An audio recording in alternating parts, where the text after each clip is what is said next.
Weather Service in Miami has issued a tornado warning for northern Miami-Dade County in southeastern Florida until 4:15 p.m. At 3:45 p.m., a severe thunderstorm capable of producing a tornado is located near 40 Mile Bend, or 23 miles northwest of the Redmond, moving northwest at 25 miles an hour. Hazard, tornado.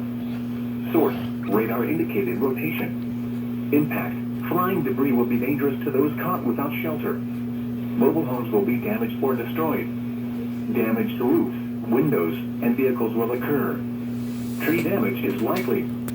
Locations impacted include 40 Mile Bend. Take cover now. Move to an interior room on the lowest floor of a sturdy building. Avoid windows.